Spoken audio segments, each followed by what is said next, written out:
Sonora. Ahorita voy con comentarios de la audiencia, con la sección de Óscar Cerrato.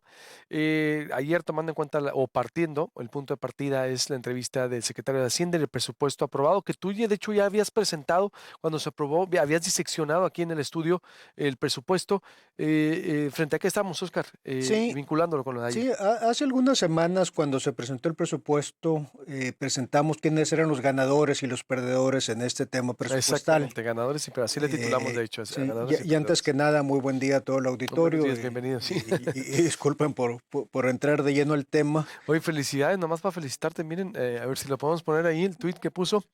Fin de año deportivo con un maratón. ¿Terminaste el maratón, maestro? Ahí está, mira. Sí, Oscar, hace sí, rato no te conocía esa faceta también. tuve la oportunidad de correr el maratón de Dallas el fin de semana Ok. y siempre pues es una experiencia que, que uno pues encuentra lo mejor de uno y a veces pues el dolor del kilómetro 38, 39 que dices, ¿qué estoy haciendo aquí? Pero pues ya 3 kilómetros, 3 kilómetros más como sea los termino, ¿no? Junto con tu hijo. Sí, sí, Muy mi bien. hijo me acompañó, fue una experiencia que vale la pena, o sea, el hacer deporte en familia, pues es una sana convivencia, ¿no? No, felicidades. ¿Cuántos Eh, años tiene tu hijo? Mi hijo tiene 22 años, sí. ¿Y lo terminó también? 22 años, él corrió medio nada más. Medio. Y tú el Sí, completo. no se animó. Wow. En Chicago corrimos los dos juntos el maratón completo en octubre, entonces él dijo, Felicidades. tú estás mejor preparado que yo, tú estás loco, échate el maratón completo y él tranquilamente medio maratón.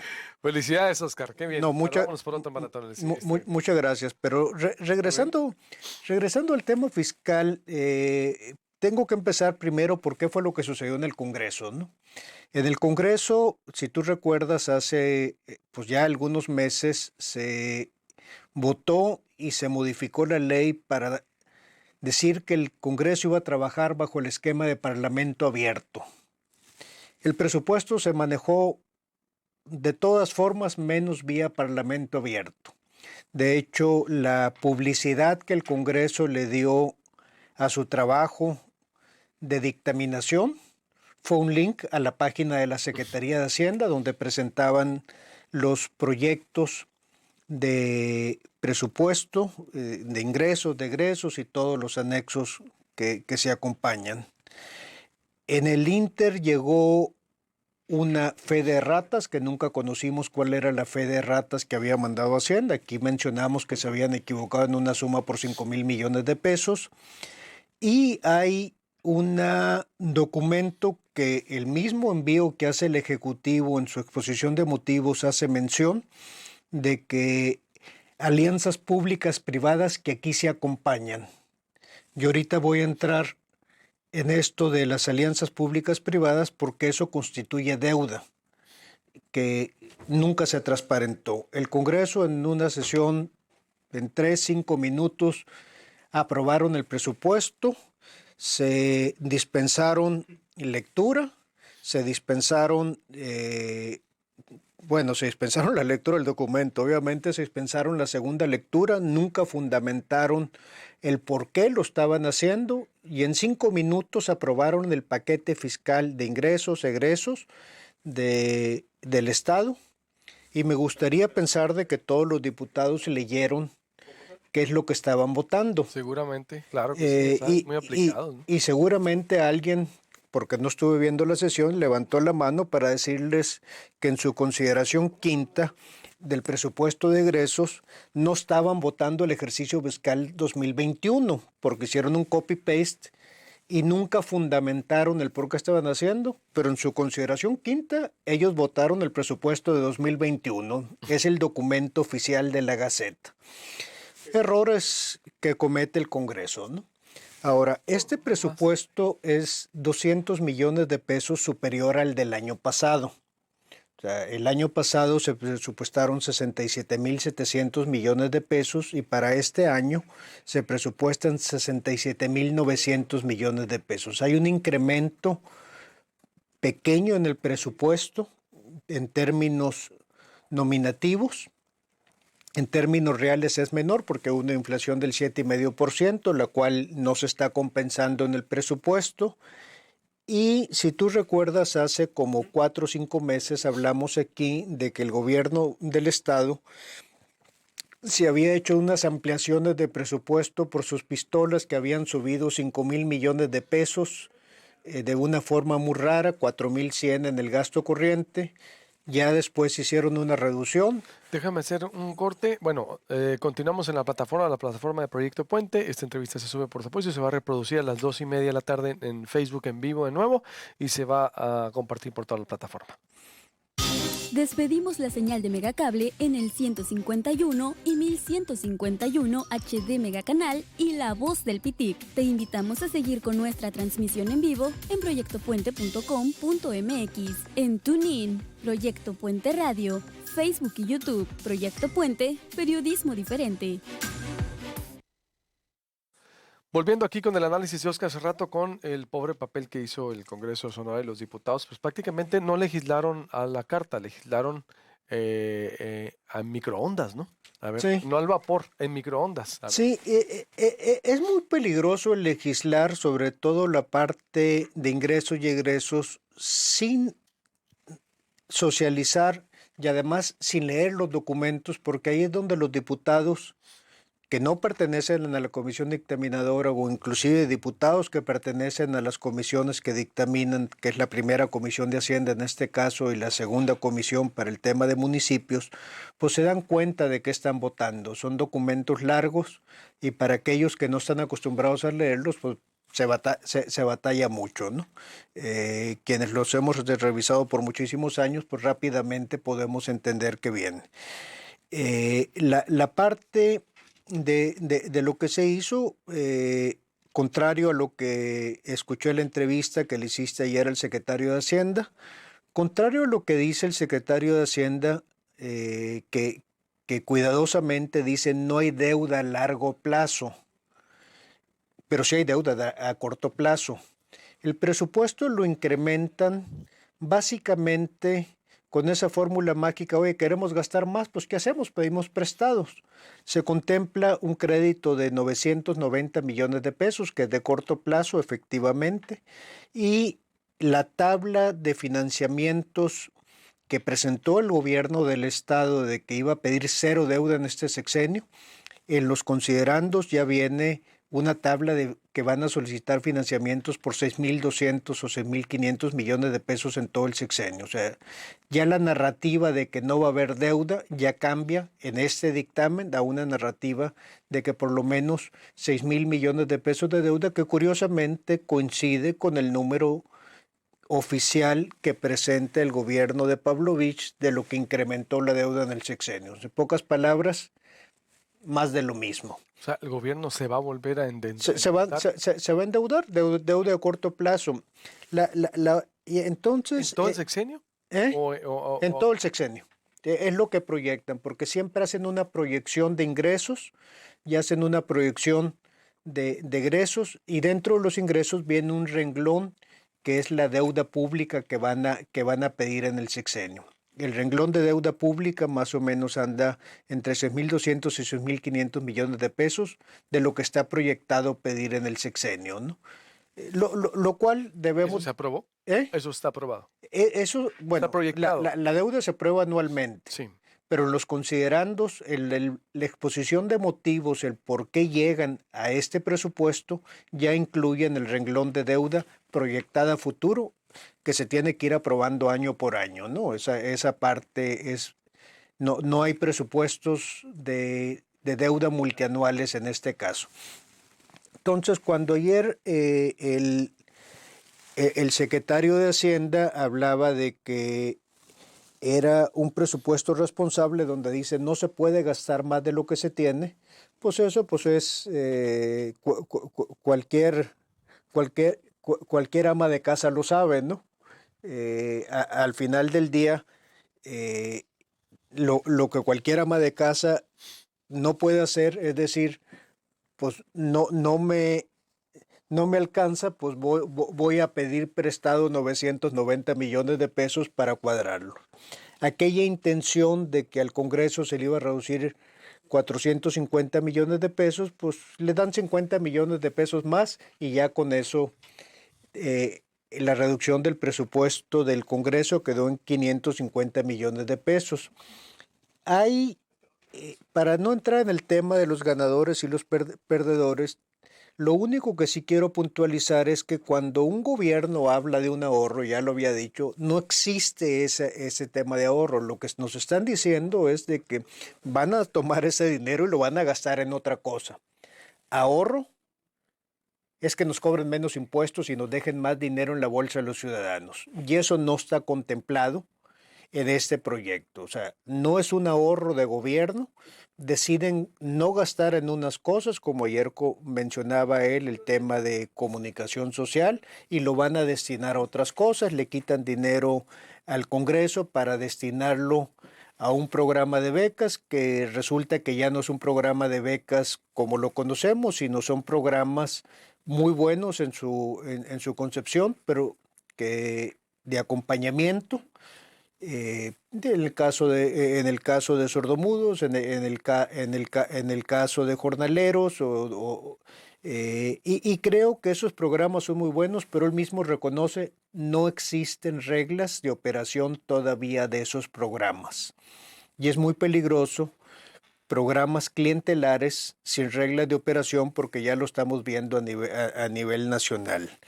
La otra parte que también hay que mencionar es de que ayer el gobernador presenta el Plan Estatal de Desarrollo, lo cual pues es una obligación de ley, y el gobernador dice de que el presupuesto que ya se aprobó por el Congreso sigue los lineamientos del Plan Estatal de Desarrollo. Mismo que ayer en la mañana el secretario de Hacienda dice, bueno, es que todavía no tenemos el Plan Estatal de Desarrollo, y reconoce de que el presupuesto que envió el Ejecutivo y que se aprueba, pues es un presupuesto inercial donde vienen arrastrando lo que ya se venía haciendo y que no tuvieron el suficiente tiempo para analizar todos los programas. Porque esa O los parte... recortes, exactamente. Ni ¿Qué? programa, como dices, las reglas que todavía no están claras ahí y que todavía no está claro el alcance de recortes. Por ejemplo, al Sí. ISAF lo dejaron intocable. El Consejo Ciudadano de Transporte está Sí, intocable. Es decir, si me explico, hay todavía muchos temas pendientes sí, intocables. sí, entonces... Entonces vienen reasignaciones, vienen de última hora, como siempre le Sí, hacen sí, entonces. sí, sí. Si tú te acuerdas en verano cuando se hablaba de que había ganado y ganó de forma contundente, que ya había empezado la transición, pues 6 meses después nos reconocen de que todavía no le encuentran la cuadratura del círculo, todavía no terminan de estudiar todos los programas y los cambios legislativos que se tienen que hacer. El Consejo Consultivo de Transporte se le asignan 10 millones de pesos, a la Secretaría Ejecutiva del Sistema Anticorrupción, que es la que, que, que la ausenta el doctor Guillén, es la que le paga a los miembros ciudadanos por honorarios del Comité de Participación Ciudadana, que por cierto no son 5, hay 3 nada más porque no se han renovado los puestos que han terminado, porque no hay un comité de selección, porque el comité de selección, como lo mencionamos aquí, pues lo habían votado en comisión sin pies ni cabeza con gente que nadie cumplía. Tenemos mención ayer de que hay una reducción en el Tribunal de Justicia Administrativa, pero como lo mencionamos hace 2 semanas, en el Tribunal de Justicia Administrativa se corta por una disposición, una modificación constitucional, la sala anticorrupción que había, que no hacía nada o que no tenía el trabajo suficiente para justificarlo. Entonces hay una reducción inercial. Pero la parte preocupante es de que el discurso que vemos del Plan Estatal de Desarrollo y el discurso público no coincide en la realidad con la intención presupuestal. Y siguiendo la picaresca mexicana de que amistad que no se refleja en la nómina no es amistad, o amistad que no se refleja en el presupuesto no es amistad auténtica, programas que no se representan en el presupuesto con una intención de asignación de recursos es demagogia pura. Y aquí quiero entrar en el tema de Guaymas, que lo veíamos. No hay un presupuesto asignado. Ya el gobernador el miércoles pasado dijo, es que la federación lo va a hacer. cuando venga la Federación a rescatar el puerto de Guaymas, le vamos a pedir que también haga el drenaje, que es un problema, evidentemente, como lo dice el gobernador, de muchos años. No pasó en estos 3 meses. Ayer también el gobernador dice de que pues le van a entrar al tema del agua potable para que en 10 municipios hagan en el agua potable la medición, la cobranza, etcétera. No hay un presupuesto asignado y además esa es facultad del municipio. El Estado nada más administra Guaymas, Empalme, San Carlos, Bicam y Cananea, que por cierto no son organismos que se puede presumir que están bien manejados. O sea, son organismos que tienen muchas necesidades. Creo que llegó el momento de, ahora sí, seriamente empezar a cuestionar el discurso, porque el discurso no se está reflejando ni en hechos, ni en una intención presupuestal. El tema que ayer menciona el secretario de Hacienda, que en algo sorprendente, donde le adelantan al gobierno de Pavlovich participaciones federales para que pague deuda y deudas de ejercicios anteriores, lo que dijo que se habían pagado como 2,000 millones de pesos de deuda de ejercicios anteriores. Si eso fuera cierto, estaríamos ante un incumplimiento de la ley de disciplina financiera. Un gobierno no puede pagar a DEFAS por más allá de un porcentaje de su presupuesto, creo que es el 1,5%, y eso lo llevaría a un tope de 1,100 millones de pesos. ¿Qué es lo que hay? Que en 2020 hubo un déficit importante en el gobierno del Estado, que 2021 va a haber un déficit importante, mismo que ayer él presenta en sus láminas que pusieron aquí. Dado de que no hay un financiamiento, pues estas partes se están financiando con proveedores y en ADEFAS, si vemos el presupuesto de egresos, le van a destinar 1,100 millones de pesos, que es lo que están topados por ley. Los déficits acumulados de estos 2 años van a sumar 8,900 millones de pesos de acuerdo al presupuesto, lo cual no se está reflejando en el pago a proveedores ni en deuda. Ahora bien, ayer dice de que el presupuesto de inversión en infraestructura viene muy bajo porque no hay deuda a largo plazo. Y aquí creo que hay un error conceptual. La obra de infraestructura no se financia en su totalidad con deuda a largo plazo. Los gobiernos, en su gran mayoría, han tenido capacidad de hacer obra pública sin recurrir a financiamiento, y aquellos proyectos que superan su capacidad se pide un financiamiento específico. Dice de que se van a apoyar con privados para la obra pública. Eso se llama alianza pública-privada, o se llaman concesiones, o se llaman los programas de BOT que ya hemos visto. Y eso es una forma de deuda pública, porque hay una obra que el Estado, por no tener capacidad de hacerla, se le encarga a un tercero, ya sea una concesión, una alianza pública-privada, y el Estado se obliga a pagar una contraprestación por X número de años. Lo acabamos de ver con el alumbrado público, lo estamos viendo con la planta tratadora de aguas residuales, lo estamos viendo con la carretera concesionada que hay en el tramo de Santana hacia Baja California. Y eso es una deuda pública fuera de libros, pero constituye deuda pública. Las alianzas públicas privadas que el mismo gobernador en su exposición de motivos dice que se acompañan, no las conocemos.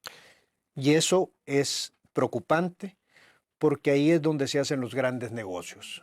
Entonces, les falta mucha explicación todavía. Bueno, incluso se vio... Falta mucha transparencia. Transparencia, explicación, rendición de cuentas. Mande. Transparencia, explicación, rendición de cuentas. Sí, y falta el Parlamento abierto y necesitamos un Congreso serio. No he tenido... ¿Y qué opinas de la UIF?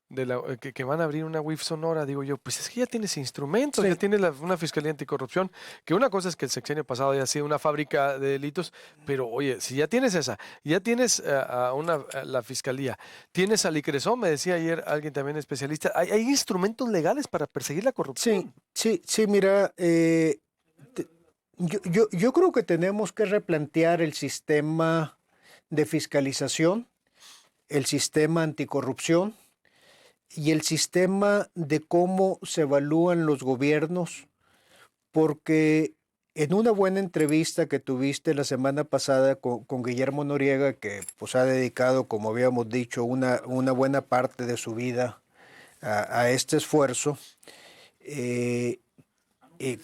con el cual también debo declarar que en el diseño del sistema anticorrupción del gobierno de Pavlovich diferimos grandemente él y yo, porque él hablaba de que, y al final él hablaba en el postmortem de que se habían capturado las instituciones.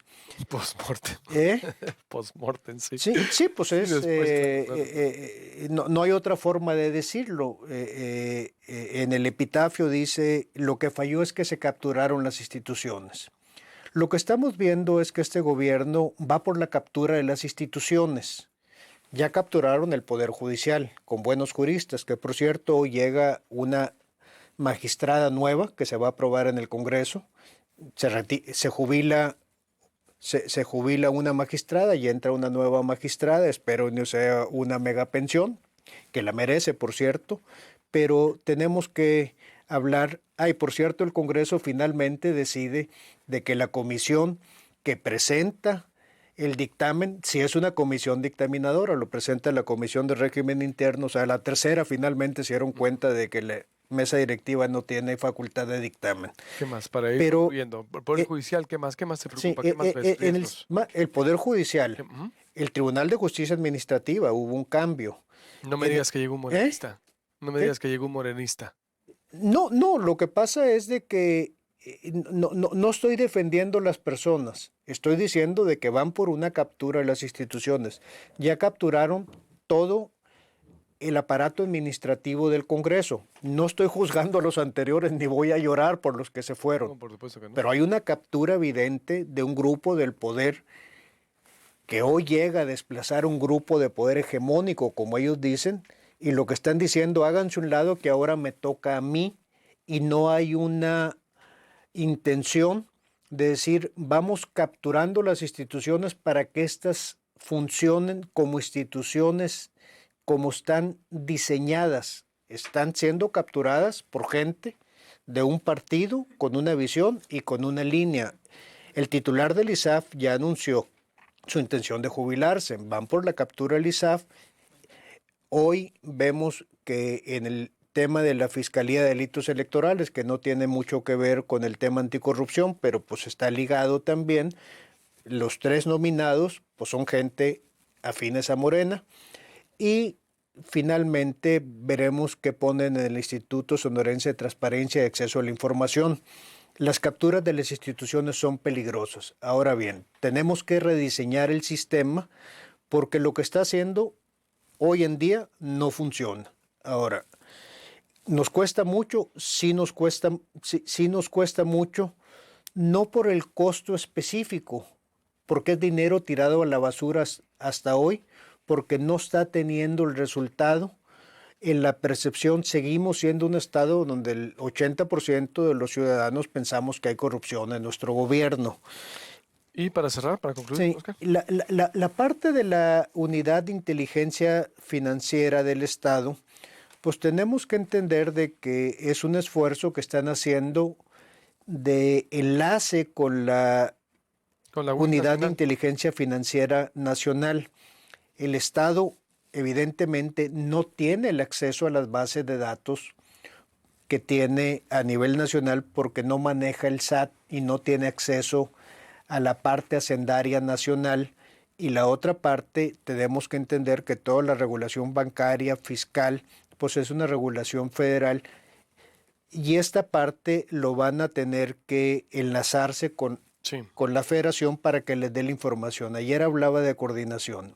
Ahora bien, el ICRESON, pues hemos visto empresas fantasmas, prestanombres, muertos muertos que están muy vivos, o vimos cantineros en el gobierno de Padres, vimos albañiles en el gobierno de Pavlovich, que eran dueños de grandes empresas que transaccionaban mucho, vemos empresas fantasmas en el mismo ISAF. Finalmente hay una industria que seguramente ellos la conocen, que se dedica a hacer todo este andamiaje de empresas para el lavado de dinero de productos, de dineros que salen de gobierno. ¿Necesitan inteligencia financiera? Sí, sí la necesitan. ¿Necesitan acceso a las bases de datos? Sí, sí la necesitan, ya la tienen. Lo que no tienen o lo que no han tenido hasta ahorita es la voluntad. Para utilizarlas, exacto. Veo en el anuncio de Guillermo Noriega un manejo correcto, de que no es un manejo mediático, se debe hacer un trabajo serio, porque el efecto de ir a denostar algo públicamente para después decirle, oiga, usted disculpe, resulta que era inocente, le desgracié su vida, pero no hay problema, usted debe de entender que así son las cosas. Pues ve la serie que está presentando Jorge Morales con las contradicciones del fiscal, de lo que cómo empezó con una cosa, terminó diciendo otra y otra y otra. Imagínate que viéramos así, por eso... Ahora, la misma presidenta de la Comisión de Fiscalización del Congreso, la señora de las Cajas, en campaña, fue y denostó a propios y extraños. La señora Natalia Rivera fue y acusó a medio mundo y venía con sus cajas y sus carpetas. Nunca presentó una denuncia, nunca pudo fundamentar sus dichos, jamás pidió disculpa, y el daño moral que le hace a esa gente sigue estando ahí, y esto es lo que debemos de migrar, de evitar esas prácticas. Claro. Por eso veo... Porque ya Natalia anda en otra cosa, ¿no? Ya por eso creo que... agenda, no, pero preside la Comisión de Fiscalización del Congreso. Pero ya con otro tono. Es decir, yo creo que Natalia aprendió la lección en el sentido de que tiene no se ha prestado ahora para hacer esos errores que todos no tiene el podio para hacerlo. Por eso digo, Guillermo Noriega, que sí tiene el podio para hacerlo, lo está manejando bien porque dice no lo va a hacer mediáticamente, o sea, lo va a hacer legalmente. Hubo la Comisión de Fiscalización, hubo un debate de las cuentas públicas del gobierno anterior y nadie se dio ni supimos, pasó desapercibido, ni Morena ni acá hubo un interés de debatir lo que dejaron. Pero ¿quién preside la Comisión de Fiscalización? Sí, a eso voy, Natalia, por eso mismo, a eso voy, pero no hubo ya, a lo que voy es que ya el tono en sí cambió a nivel institucional. Pero, Oscar, lo que pasa, estaba protegiendo las cuentas del gobierno de Pavlovich. En la aprobación de la cuenta pública y en el presupuesto, lo único que le faltó a los diputados fue hacer la ola, ¿no? O sea, a ese vaya papel. ¿Qué riesgos hay del Congreso? Es que es tantos temas, Oscar. A ver, porque yo creo que la oportunidad de Noriega también, yo digo, van por una WIF, le van a dar 20 millones de pesos. Oye, ¿por qué no fortaleces? Ahí está la Contraloría, puede presentar denuncias penales y administrativas como ya las presentó. Hay instrumentos legales, hay un andamiaje jurídico para perseguir la corrupción. Tienes que volver a hacerla, porque dice, volvemos ahí, sí, a lo mismo que nacionalmente decíamos, ¿no? Justificaba el sexenio anterior. No es que hay un mandato para hacer comités de participación ciudadanas, sistemas administrativos, la Secretaría del Sistema Anticorrupción, el Tribunal de Justicia Administrativa, y terminaron haciendo una burocracia para nada, ya sabemos. Entonces aquí lo que me preocupa, por eso le decía al secretario ayer, oye, ¿necesitas una WIF? Sí, por los lineamientos nacionales. En serio, una autoridad. Y yo es lo que el temor que yo también traía, estoy viendo rasgos que dan la razón. Decía, oye, o sea que van a llegar, al ISAF no le cambiaron nada, qué bonito está el garrote. ¿Te acuerdas qué es lo que decía yo? Me mantengo y me sostengo. Oye, ese garrote está mal para utilizarlo políticamente. Llego yo y el garrote de maquillaje que ha sido el ISAF, pues lo sigo utilizando para mí y no le quito ni un peso. Sí. Oye, entonces, el CPC, yo creo que sí falta mucha explicación, porque si el próximo año van a administrar esos instrumentos de maquillaje y simulación que le sirvieron al régimen o al grupo hegemónico, sin hacer ningún cambio. Cuidado, tienes una Contraloría, ahí está lo que decía Arnoldo Soto Soto. Oye, la Contraloría puede perseguir corrupción, la Fiscalía Anticorrupción puede perseguir corrupción. ¿Por qué crear otra cosa de 20 millones de pesos, Óscar? Sí, bueno, lo que pasa es de que cuando se creó el sistema nacional, si tú te acuerdas, se crea con una buena intención, pero llega el momento de que en una votación en el Senado, que mal se le llamó la ley 3 de 3, que era la ley de responsabilidad de funcionarios, pues al final del día algunos senadores pues se sintieron mal y se ausentaron del recinto, entre ellos Héctor Larios, salió corriendo. ¿Y qué pasó? Diluyeron todo el esfuerzo y quedó en nada. ¿Qué es lo que tenemos que hacer? Por eso digo, tenemos que volver a hablar del sistema anticorrupción en un diseño. Cuando hablamos del ISAF... Replantearlo, ¿no? Tenemos que... ¿Y has visto tú un replanteamiento? ¿Has visto un proyecto? No he visto un replanteamiento, porque cuando dicen, oye, es que el ISAF se usaba como garrote para castigar a los demás, qué mal. Quiten al que está y pongan uno de los nuestros, ¿no? O sea, dame el garrote, ¿no? Es lo que te decía, pues, qué bonito está el garrote. Y esa es la parte que se debe de evitar. El ISAF, como salió hace semanas, tiene operaciones con empresas fantasmas, las cuales están debidamente notificadas por el SAT de que son empresas factureras. Ahora, es increíble que 260 no le toquen. Yo estoy sorprendido que al ISAF le dejen el mismo presupuesto. Le dan el mismo presupuesto al Tribunal de Justicia Administrativa. Si le quitamos, llegar. Imagínate si llega alguien de Morena, como lo que está pasando. Pero si le quitamos la sala anticorrupción, el Tribunal de Justicia Administrativa sigue teniendo el mismo presupuesto, nada más se quita la sala anticorrupción. Por eso, o sea, se quitaron a los priistas para llegar a los morenistas. Sí, ahora... Digo, en lugar de concursarnos a alguien, si quieres que te fiscalice alguien, dale el puesto a alguien que no tenga nada que ver con tu gobierno y haz que la institución funcione. Pero si le vas a dar a un morenista o alguien que te ayudó en la campaña para repetir lo mismo que hacían los demás, pues entonces digo, pues ya vemos por qué el garrote estaba muy bonito, ¿no? Hablando del ISAB y hablando de otras cosas. Y el papel del Congreso, ¿qué papel va a jugar el Congreso? Bueno, ¿qué horas son? ¿Las qué horas como jugó en este pasado? Que, pues nada. Bueno, pues el Congreso, acuérdate, tiene 3 obligaciones fundamentales: presupuestar, fiscalizar y legislar.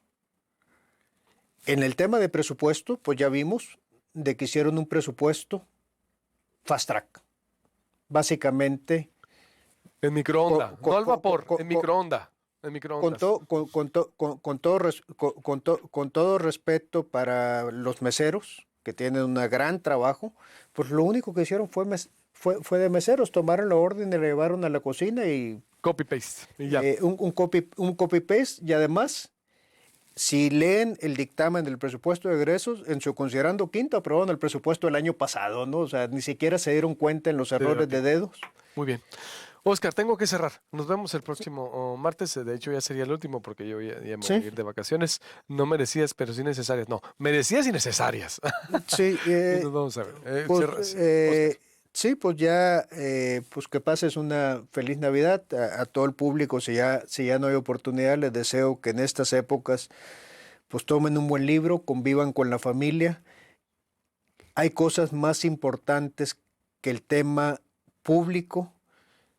Es momento de reagruparse con sus seres queridos, hacer familia y disfrutar en estos días. Que pasen muy buenas fiestas navideñas. Nos vemos en enero, que viene muy buen año. Hay que seguir analizando con datos duros y, por supuesto, esta sección, como lo haces, Óscar, cada martes. Con el favor de Dios. Con el favor de Dios, que la pases de lo mejor. Ya nos vamos, con permiso, nos vemos mañana, por supuesto, seguimos viniendo. Todo se queda ahí en proyectopuente.com.mx, Facebook Live, Twitter, YouTube, Instagram, por todas partes, con permiso. Gracias por